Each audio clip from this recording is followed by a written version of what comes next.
Welcome to the channel where we are translating the great script of Bhagavad Gita in simple and understandable language for everyone. We are also providing the background of the Shloka to provide context of why those words are spoken by the Lord Krishna. Have a great journey to decode the mystery of Bhagavad Gita. Avyaktoyamachintyoyam avikaryoyamuchyate tasmadevam viditvainam nanushochitumarhasi. Translation: The soul is spoken of as invisible, inconceivable, and unchangeable. Knowing this, you should not grieve for the body. Explanation: Our eyes, made from material energy, can see only material objects. The soul, being divine and beyond the realm of material energy, is invisible to our eyes. Scientists have conducted experiments to perceive its presence. They put a dying person into a glass case and sealed the case to see whether the departure of the soul would crack the glass. However, the soul left the body without the glass box getting cracked. Being subtle, the soul did not need physical space for its movement. Beyond the senses are the objects of the senses. Subtler than the objects of the senses is the mind. Beyond the mind is the intellect, and subtler than the intellect is the soul. The material intellect can only comprehend material concepts, but can never reach the divine soul by the power of its contemplation. As a result, knowledge of the self requires external sources, which are the scriptures and the Guru. Atha chainam nityajatam nityam va manyase mritam tathapi tvam mahabaho naivam shochitumarhasi. Translation: If, however, you think that the self is subject to constant birth and death, O mighty armed Arjuna, even then you should not grieve like this. Explanation: Shri Krishna uses the word atha to indicate that Arjuna may want to believe the other explanations that exist about the nature of the self. This verse needs to be understood in the context of the philosophical streams existing in India and their divergent understandings about the nature of self.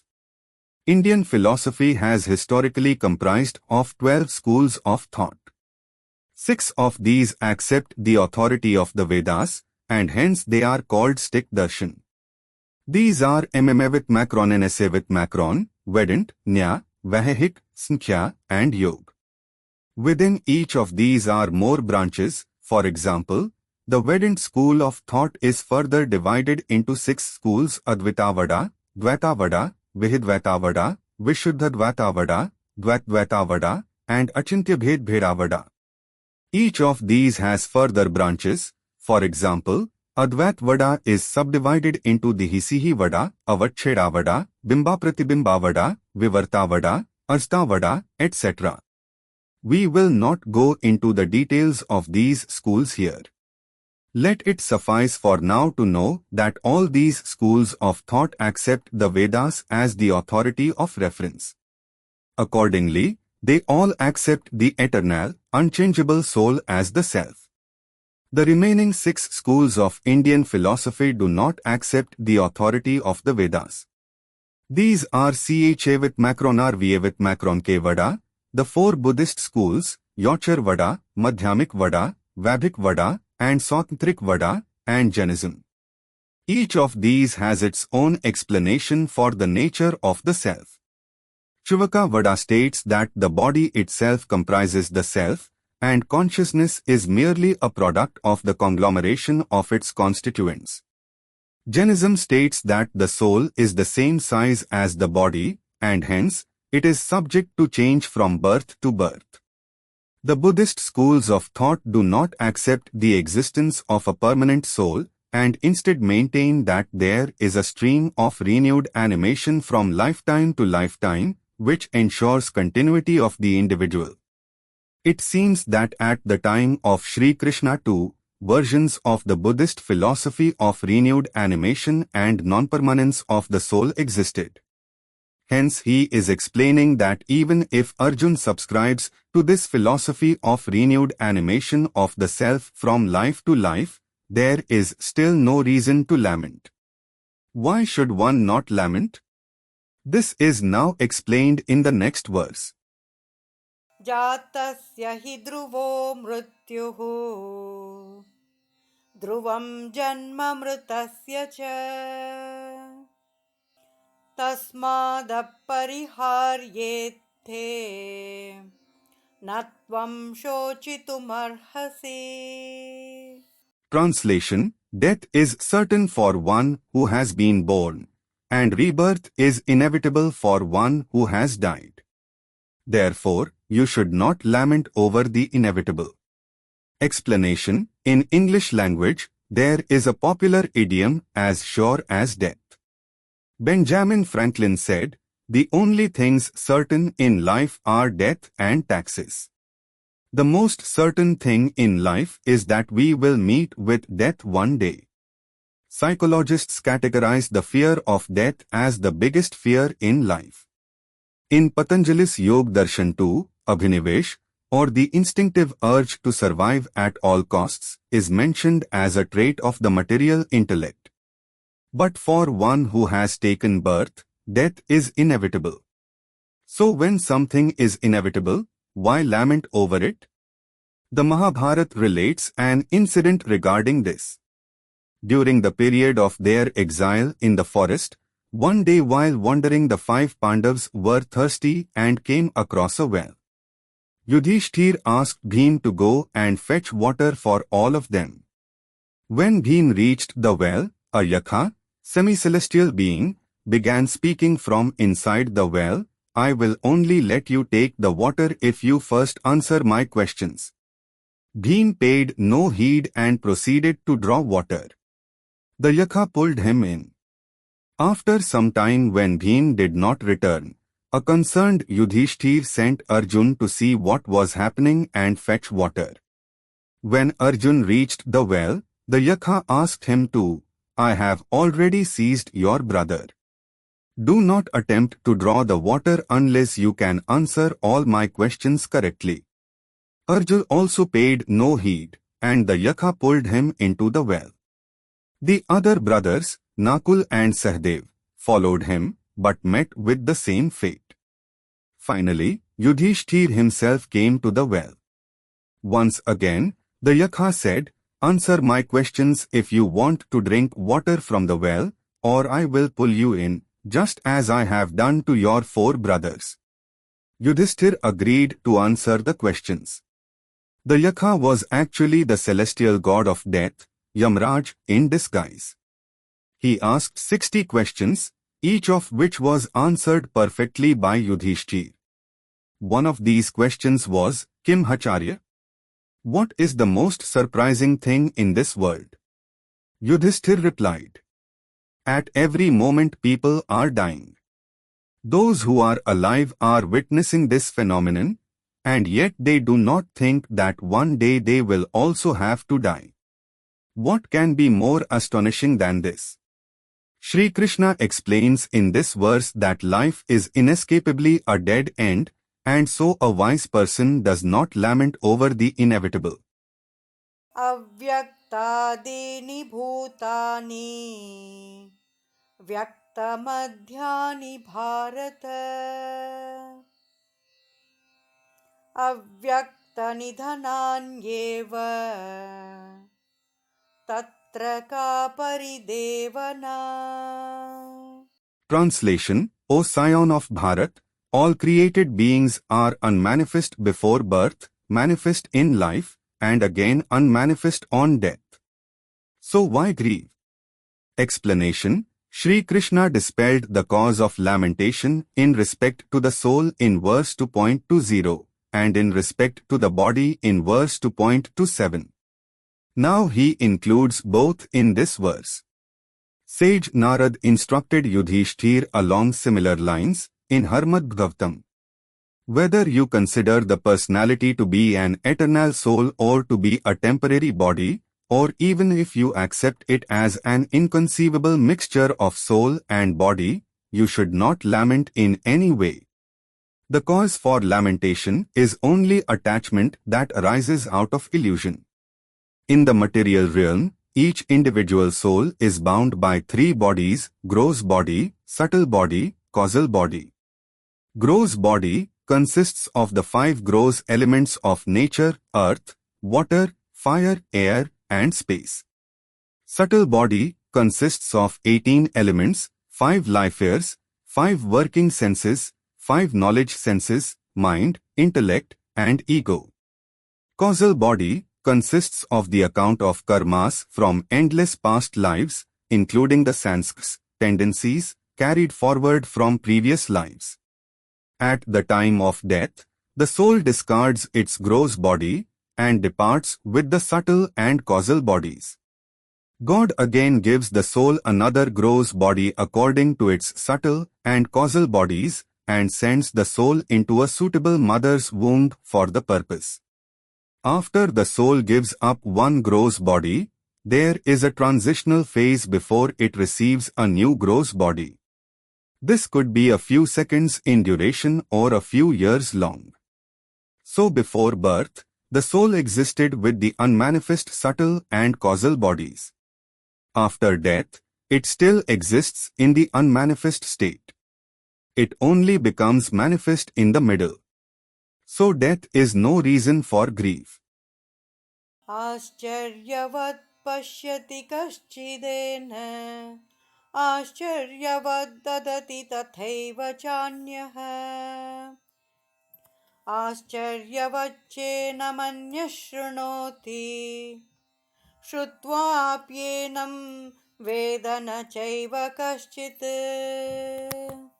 Translation: Some see the soul as amazing, some describe it as amazing, and some hear of the soul as amazing, while others, even on hearing, cannot understand it at all. Explanation: The whole world is amazing, from the tiniest atoms to the largest galaxies, for they are all wonderful creations of God. A little rose flower is also amazing, in its texture, smell, and beauty. The most amazing is the Supreme Lord Himself. It is said that Anantshesh, the divine 10,000-headed serpent on whom Lord Vishnu resides, has been singing the glories of God since the beginning of creation, and has still not completed them. The soul, being a fragmental part of God, is more amazing than the things of the world because it is transcendental to material existence. Just as God is divine, its fragment, the soul, is also divine. For this reason, mere intellectual prowess is not enough to comprehend the soul, since the existence and nature of the soul are difficult to grasp. The Kahupnihad states, a teacher who is self-realized is very rare. The opportunity to hear instructions about the science of self-realization from such a teacher is even rarer. If, by great good fortune, such an opportunity presents itself, students who can comprehend this topic are the rarest. Hence, an enlightened teacher is never discouraged when, despite sincere efforts, the majority of the people are either not interested in or cannot understand the science of the soul. देहि नित्यमवध्योऽयम् देहे सर्वस्य भारत तस्मात् सर्वाणि भूतानि न त्वं शोचितुमर्हसि. Translation: O Arjun, the soul that dwells within the body is immortal, therefore, you should not mourn for anyone. Explanation: Often, in the course of his teachings, Sri Krishna explains a concept in a few verses and then states a verse summarizing those teachings. This verse is a summary of the instructions on the immortality of the self and its distinction from the body. स्वधर्ममपि चावेक्ष्य न विकम्पितुमर्हसि. धर्म्याधियुद्धात् श्रेयोऽन्यत् क्षत्रियस्य न विद्यते. Translation: Besides, considering your duty as a warrior, you should not waver. Indeed, for a warrior, there is no better engagement than fighting for upholding of righteousness. Explanation: Swadharma is one's duty as an individual, in accordance with the Vedas. There are two kinds of swadharmas, or prescribed duties for the individual, paradharma, or spiritual duties, and apradharma, or material duties. Considering oneself to be the soul, the prescribed duty is to love and serve God with devotion. This is called paradharma. However, since a vast majority of humankind does not possess this spiritual perspective, the Vedas also prescribe duties for those who see themselves as the body. These duties are defined according to one's haram, station in life, and vara, occupation. They are called apradharma, or mundane duties. This distinction between spiritual duties and material duties needs to be kept in mind while understanding the Bhagavad Gita and the Vedic philosophy at large. By occupation, Arjuna was a warrior, and so his occupational duty as a warrior was to fight for the protection of righteousness. Shri Krishna is calling this swadharma, or prescribed duty at the bodily level. Yadrichhaya chopapannam svargadvaramapavritam sukhina kshatriya partha labhante yuddhamidrisham. Translation: O Parth, happy are the warriors to whom such opportunities to defend righteousness come unsought, opening for them the stairway to the celestial abodes. Explanation: The warrior class has always been necessary in the world for protecting society.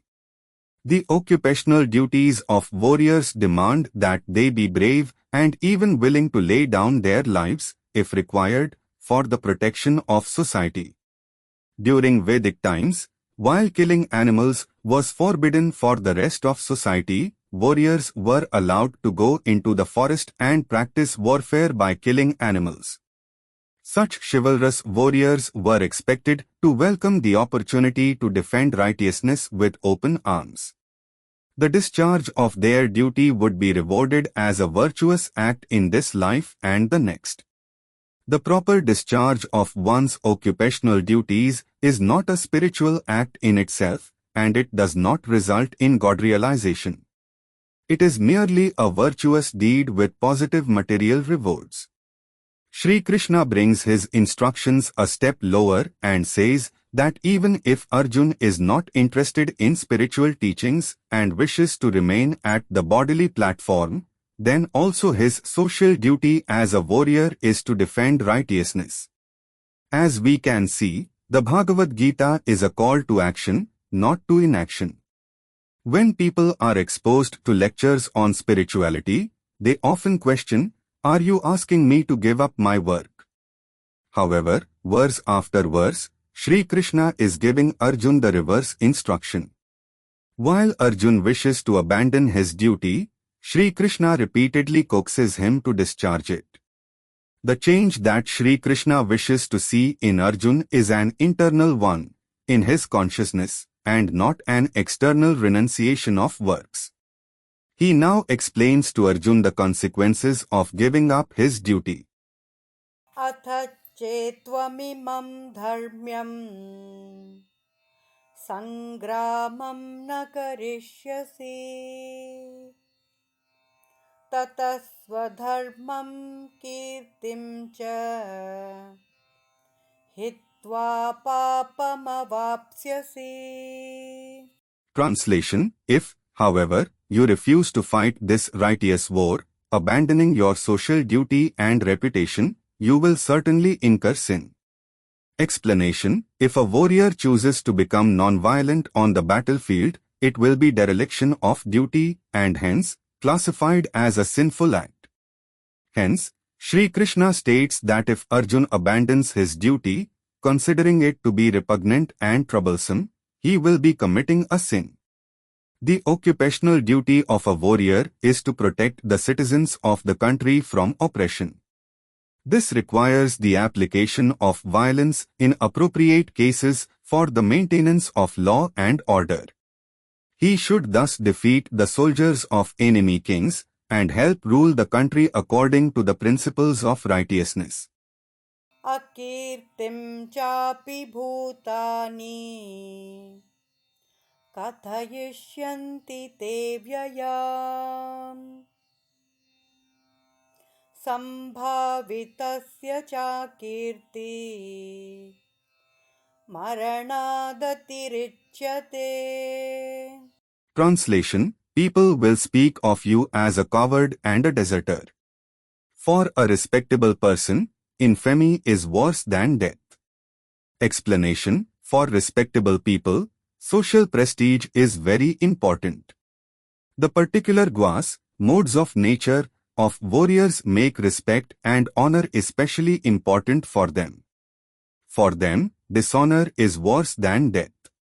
Shri Krishna reminds Arjuna of this, so that if he is not inspired by superior knowledge, he may at least be inspired by inferior knowledge. Many societies in the world observe the norm that a warrior who runs away from the battlefield out of cowardice is ostracized from society. That could be the extent of dishonor inflicted upon Arjuna if he avoided his duty. Bhayadranadu paratam mansyante tvam maharatha yesham chatvam bahumato bhutva yasyasi laghavam. Translation: The great generals who hold you in high esteem will think that you fled from the battlefield out of fear and thus will lose their respect for you.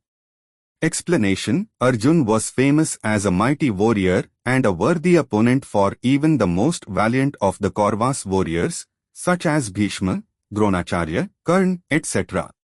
He had attained fame by fighting many celestial gods.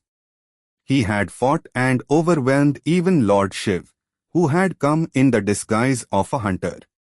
Pleased with his valor and skill, Lord Shiv had rewarded him with a celestial weapon called Shupastra. His teacher at archery, Dronacharya, had also bestowed his blessings upon him in the form of a special weapon.